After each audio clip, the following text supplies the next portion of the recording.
F1 thought 2021 was the once-in-a-generation war. 2 drivers, 1 trophy, a season that nearly broke the sport in half. But behind closed doors at Brackley, Mercedes may have just built the one driver capable of forcing Lewis Hamilton into a second one.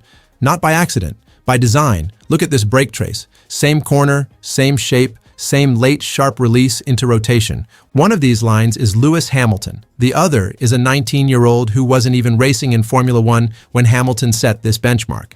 Kimi Antonelli's driving doesn't just resemble Hamilton's. In corner after corner, it's structurally the same family of inputs, and that's not an accident of talent. It's mechanical. And here's the part almost nobody's connecting yet. It might not even be Antonelli who's been doing the studying. Twice this season, cameras have caught Lewis Hamilton crouched behind Kimi Antonelli's Mercedes, once in Parc Fermé in China, once again on the grid at Monaco. The 7-time champion, examining the car of the driver who replaced him. That's the real story in this video, not rookie copy's legend.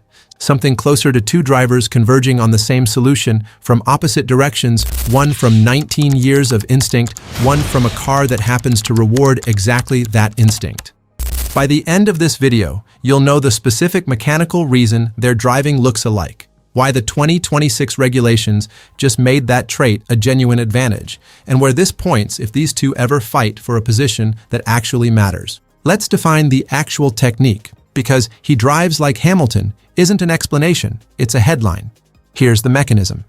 Most drivers on the grid carry a wide, rounded line through a corner, a long, smooth arc that preserves minimum corner speed. Hamilton has never fully fit that mold. His signature is what engineers and data analysts call V-shaping the corner, turning in sharply, using a stable rear platform to rotate the nose early, and shortening the geometric arc into something closer to a V than a rounded curve. It sacrifices some mid-corner speed in exchange for getting back on the throttle earlier. The specific input that makes this work is trail-braking decay rate, how gradually a driver releases brake pressure as they roll into the apex, rather than releasing it in one motion before turn-in. A slow, controlled decay keeps the front tires loaded and biting through rotation. It's a high-skill technique because get the decay wrong and you're either understeering wide or snapping the rear loose. Hamilton has run this style with remarkable consistency across 3 different eras of car turbo hybrids, ground effect cars, and now the 2026 generation. Antonelli's trace shows the same family of inputs.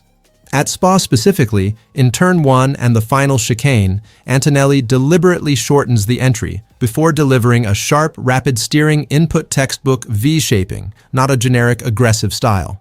It's precise enough that the difference between his approach and George Russell's has become visible even from the onboard cameras, and it hasn't gone unnoticed by their rivals. Now here's where this stops being a stylistic footnote and starts mattering for the championship. The 2026 cars aren't just lighter, roughly 30 kilograms lighter, down to a 768 kilogram minimum weight. With a shorter, narrower chassis, they also run active aerodynamics for the first time. Z mode opens the front and rear wing flaps for maximum downforce through corners, while X mode flattens them to cut drag on the straights, replacing the old DRS system entirely. That switching system rewards exactly the driving style we just described. A car built to shed downforce aggressively on exit, then claw it back for the next braking zone, benefits from a driver who's already comfortable rotating the car early and getting back to power sooner, because that's the same rhythm the wings themselves are now built around.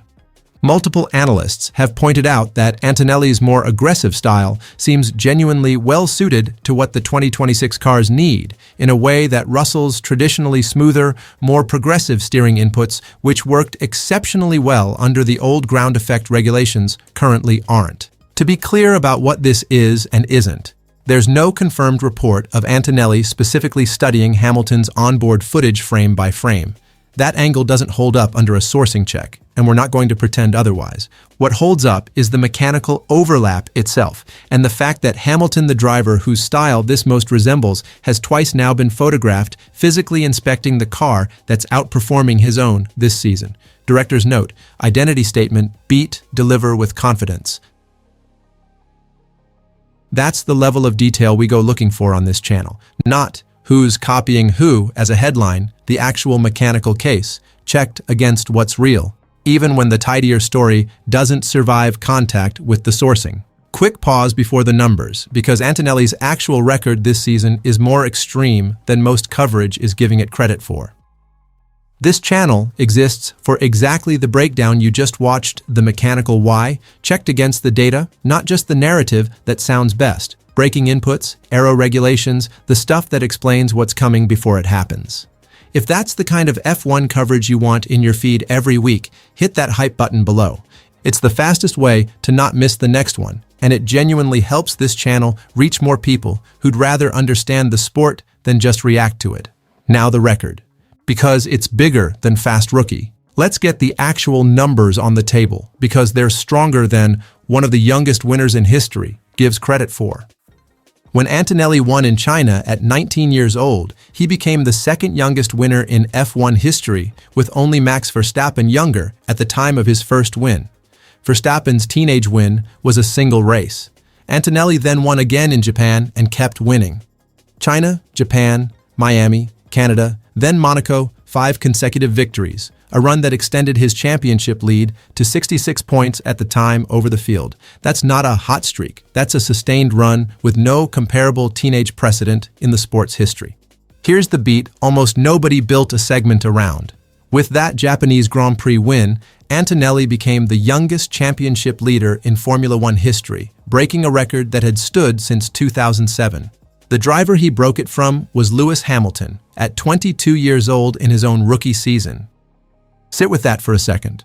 The teenager driving in a style that echoes Hamilton's just took one of Hamilton's own standing records in the same car Hamilton spent over a decade driving. So, the harder question, is this the car or the driver? George Russell is not a soft benchmark, a driver who's beaten a 7-time champion in equal machinery before. And the data here is genuinely more interesting than a simple "Antonelli's just better" headline, because it's track-dependent. Director's note, slow, precise delivery. Through this section, it's the nuance that separates this channel from reaction content. On low-energy circuits, Miami, Montreal, Monaco, Antonelli's more aggressive inputs have consistently put him in the right tire window, while Russell's traditionally smooth style has worked against him. Russell himself has said as much, describing something in his own driving that isn't helping the car right now, in contrast to a style that's playing directly into Antonelli's hands. But Barcelona flipped it. Through Barcelona's long, sweeping corners, Antonelli's aggression cost him early. He trailed by 5 seconds by lap 13 on the medium compound. Then, the hard tire stint changed everything. Antonelli found his rhythm and was 0.38 seconds per lap faster, clawing back 3.4 seconds in just 4 laps before Russell held him off. That's the honest version of this story. Not, Antonelli is simply faster than Russell everywhere. It's that his particular style is a near-perfect match for the low-energy circuits this regulation set produces most of, and a genuine liability on the long, flowing ones, which happens to be the same trade-off profile Hamilton has carried his entire career on different cars for 19 years. While Antonelli's been rewriting the record books, the driver whose style he echoes has been rebuilding something that looked, for stretches of this season, badly stuck. This channel has covered the rough patches honestly, the setup mismatches, the early season struggles that had people questioning the move altogether. What's changed isn't luck. Hamilton's Barcelona win, his first for Ferrari, and by his own description, an impossible dream, realized didn't happen because the car got easier to drive. It happened because the car got reshaped around his demands. That's consistent with everything we know about Hamilton's process at every team he's driven for. A front end that bites hard and early, a rear platform stable enough to support that same aggressive rotation we broke down in Chapter 2, and a braking system tuned to a pedal feel that engineers have long described as unusually precise. Ferrari's engineering culture didn't default to that setup philosophy. Getting there took months, not races. Here's the counterweight to everything in Chapter 3. Antonelli's pace is real. His record is real. But there's a category of skill you cannot pull from a telemetry trace. Reading a race in real time, under direct pressure, with something on the line, knowing exactly how much to risk in a battle that matters versus one that doesn't. That's not downloadable. It's built from laps, specifically, laps against Schumacher's era, Vettel's era, and the entire Verstappen era, at the highest stakes this sport produces. Antonelli just took one of Hamilton's records. Hamilton has spent this season taking his car back from a Ferrari setup philosophy that didn't originally know what to do with him. Different kind of fight, same trait underneath, both refusing to adapt the driving to the machine when the machine can be adapted instead. So where does this actually collide? Not hypothetically, these two have already shared the podium repeatedly this season, and the standings put them close enough that a real fight for position is a when, not an if. Here's what makes this particular matchup different from a standard veteran vs rookie battle. Hamilton isn't just more experienced in general terms, he's specifically experienced against this exact driving philosophy, because it's close to his own. The squeeze that forces an early rotation driver to back out or commit to a compromised line. The late brake release that changes the geometry of a corner for a driver who's built his whole technique around shortening the arc. He's used these tools against Verstappen, Vettel, and Rosberg at World Championship stakes. A driver who races the way you do is, in some ways, the hardest opponent to outthink. But it's also the exact opponent Hamilton has the most reps against. And the 2026 regulations add a layer that didn't exist in any previous era of this rivalry conversation. Active aero deployment as a defensive and offensive tool. A defending driver timing their switch back to Z mode a fraction late into a braking zone, or an attacking driver managing energy deployment through overtake mode to maximize a run down a straight. This is now part of the wheel-to-wheel calculus, and it's a system Hamilton, with 19 years of reading exactly when an opponent is bluffing, is going to exploit far more precisely on day one than a driver with a season and a half of experience. Picture it at somewhere like Spa. Eau Rouge into Radillon, onto the Kemmel straight, a sequence that already rewards the aggressive rotation, early throttle style both drivers share, feeding into a straight where X-mode deployment and braking discipline into Les Combs decide the move.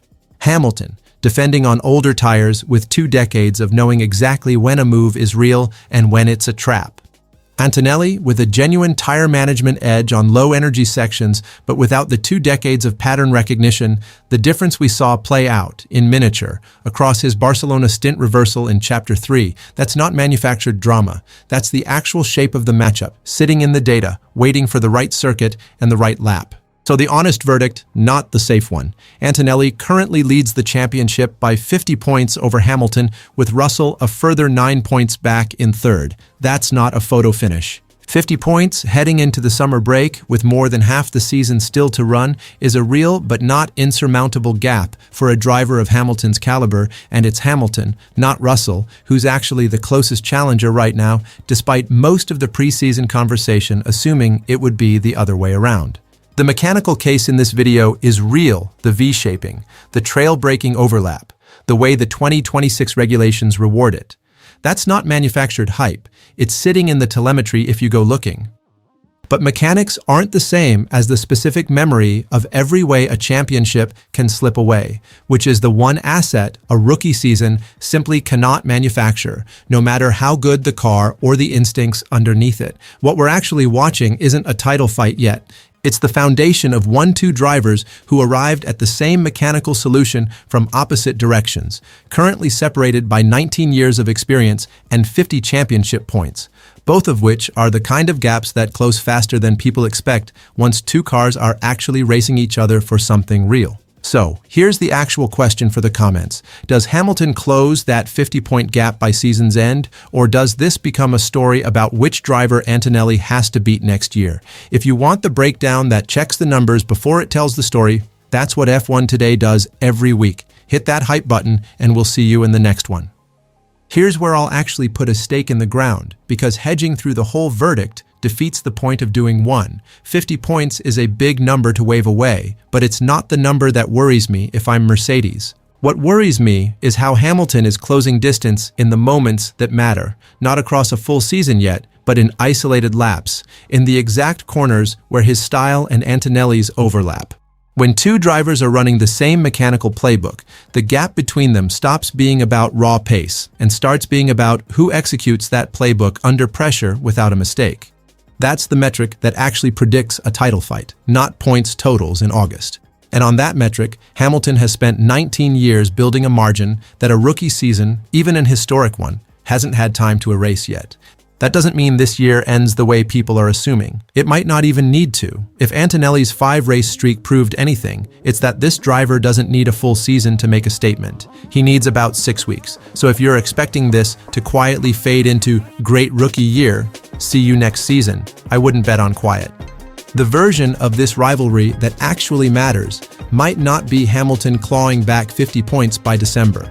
It might be the first time these two are genuinely racing each other, wheel to wheel, for a result neither can afford to lose. And based on everything we just walked through, that moment isn't years away. It's sitting somewhere in the second half of this calendar, waiting for the right circuit.